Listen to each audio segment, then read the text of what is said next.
masa perkembangan makhluk hidup. Mempunyai ciri-ciri yang pertama adalah pembawaan lahir. Pembawaan lahir berfungsi sebagai dasar perkembangan untuk selanjutnya. Yang kedua, pertumbuhan dan perkembangan. Yang ketiga, kondisi dalam lingkungan sekitar. Yang keempat, sikap orang-orang yang berarti. 2. Masa neonatal. Setiap periode rentang kehidupan ditandai dengan beberapa gejala perkembangan tertentu yang membedakan dari periode-periode sebelumnya atau yang mengikutinya. Berikut ini merupakan beberapa ciri dari masa ini. Yang pertama, periode yang tersingkat dari semua periode. Periode yang tersingkat dari semua periode ini dibagi menjadi 2 periode. Yang pertama, periode Pranunetate, yang kedua, periode Neonate. Ciri yang berikutnya adalah masa terjadinya penyesuaian yang radikal.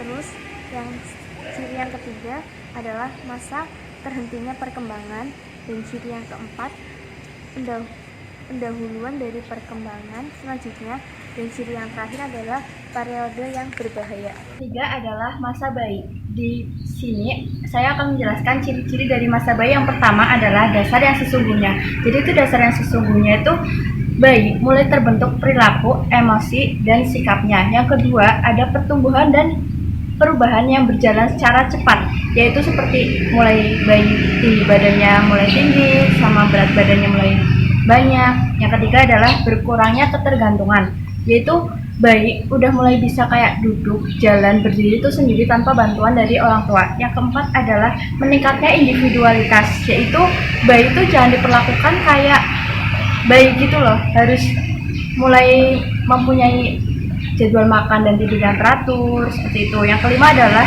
permulaan sosialisasi, seperti bayi itu kalau udah mulai gede itu biasanya nangis, itu tuh mencari perhatian dari orang tua. Yang keenam adalah penggolongan peran seks, seperti kalau bayi laki-laki tuh harus dikasih selimut warna biru, kalau perempuan tuh harus dikasih selimut warna merah jambu, seperti itu. Yang terakhir ada kreativitas, itu tuh bayi kayak disuguhkan mainan atau buku, nanti tuh bayi tuh biasanya tuh minatnya ke arah yang mana. Kita masuk kepada yang keempat, yaitu awal masa kanak-kanak. Di sini dibagi menjadi 3 menurut label dari orang tua, para ahli pendidik, dan para ahli psikologi. Yang pertama dari orang tua, yaitu yang pertama itu tuh bayi masa anak-anak itu mengundang masalah atau sulit.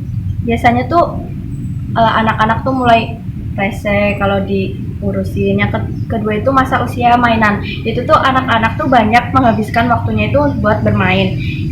Kalau bagi yang kedua, bagi para pendidik itu disebut masa prasekolah untuk mempersiapkan masa-masa pada saat sekolah nanti. Yang terakhir ada menurut para ahli psikologi, yang pertama adalah kelompok, yaitu penyesuaian. Yang kedua adalah menjelajah, anak mulai merasa kepo pada tempat-tempat yang ingin dikunjunginya. Yang ketiga bertanya, biasanya kan masa anak-anak suka kepo buat nanya-nanya. Yang keempat itu meniru, biasanya tuh dia meniru pada seseorang yang berada di satu lingkungannya. Dan yang terakhir, anak itu mulai kreatif. 5. Akhir masa kanak-kanak. Label yang digunakan oleh orang tua. 1. Usia yang menyulitkan. Anak tidak lagi menuruti perintah dan lebih banyak dipengaruhi oleh teman sebayanya. 2. Usia tidak rapi. Anak cenderung tidak memperdulikan penampilan. Ketiga, usia bertengkar. Masa di mana banyak terjadi pertengkaran antar keluarga. Yang kedua, label yang digunakan para pendidik. 1. Usia sekolah dasar. Anak diharuskan memperoleh dasar-dasar pengetahuan. Kedua, periode kritis. Masa di mana anak membentuk kebiasaan untuk mencapai kesuksesan. Ketiga, label yang digunakan ahli psikologi. 1. Usia berkelompok. Masa di mana perhatian utama anak tertuju pada keinginan diterima oleh teman sebayanya. Kedua, usia penyesuaian diri. Anak menyesuaikan diri dengan standar yang disetujui kelompok.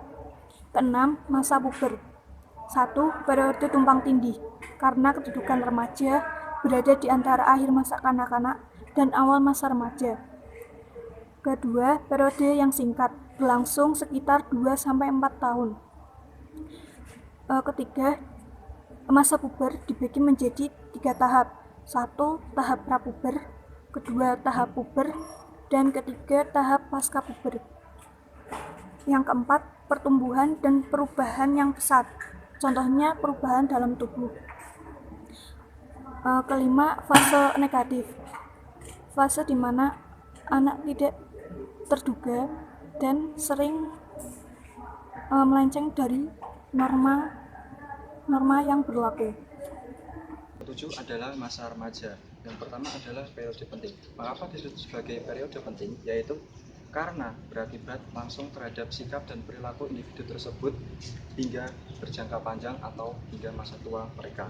Yang kedua disebut sebagai periode peralihan, yaitu di mana masa anak-anak berubah menjadi masa remaja. Yang ketiga merupakan periode perubahan, di mana terjadinya perubahan pada sikap, sifat, pada fisik dan psikologi anak tersebut. Yang keempat adalah masa mencari identitas. Dan yang kedelapan adalah masa dewasa awal. Karakteristiknya yaitu yang pertama adalah masa pengaturan. Disebut sebagai masa pengaturan karena masa di mana sudah saatnya anak tersebut menerima tanggung jawab sebagai orang dewasa. Dan yang kedua adalah masa reproduktif. Ketiga, masa bermasalah. Disebut sebagai masa bermasalah karena masa di mana seseorang tersebut melakukan penyesuaian diri terhadap urusan perkawinan, orang tua, dan karir mereka. Yang keempat adalah perubahan nilai. Yang kelima, penyesuaian diri terhadap gaya hidup yang baru. Dan yang keenam adalah masa kreatif. Masa dewasa parubaya. Pada masa ini manusia mengalami 10 tahapan. Yang pertama, periode yang sangat ditakuti. Pada periode ini biasanya disebabkan oleh banyaknya stereotip yang tidak menyenangkan tentang usia dewasa madya. Kemudian ada masa transisi. Pada masa transisi ini senantiasa berarti penyesuaian diri terhadap minat, nilai, dan pola perilaku yang baru. Kemudian ada masa stres. Pada masa stres, manusia melakukan penyesuaian secara radikal terhadap peran dan pola hidup yang berubah, khususnya perilaku fisik dan psikologis. Kemudian ada usia yang berbahaya. Pada tahap ini, manusia biasanya mulai mengalami kesusahan fisik karena terlalu sering bekerja dan rasa cemas yang berlebihan. Kemudian ada usia canggung. Pada tahap ini, biasanya manusia mulai merasa keberadaannya tidak pernah dianggap. Kemudian ada masa berprestasi. Pada masa berprestasi, manusia mulai memiliki kemauan yang kuat tentang meraih mimpinya agar berhasil. Selanjutnya ada masa evaluasi. Pada masa evaluasi ini biasanya terjadi ketika manusia sedang berada di puncak keberhasilannya. Kemudian usia madya dievaluasi dengan standar ganda, yaitu 1 bagi pria dan 1 lagi bagi wanita yang cenderung mengarah ke persamaan peran. Kemudian ada masa sepi. Masa sepi ini terjadi ketika anak-anak mulai jarang menghabiskan waktu bersama kedua orang tua. Dan yang terakhir ada masa jenuh. Masa jenuh ini biasanya terjadi saat manusia mulai merasa bosan dengan kesehariannya dan kegiatan bersama keluarga. Akibatnya, usia madya ini menjadi periode yang sangat tidak menyenangkan dalam hidup. Masa lanjut usia. Pada masa ini manusia melalui 9 tahapan. Yang pertama, periode kemunduran. Yang kedua, perbedaan individual pada efek menua. Yang ketiga, usia tua dinilai dengan kriteria yang berbeda. Yang keempat, stereotip orang lanjut usia. Yang kelima, sikap sosial terhadap usia lanjut. Yang keenam, orang usia lanjut mempunyai status kelompok minoritas. Yang ketujuh, perubahan penyesuaian diri yang buruk.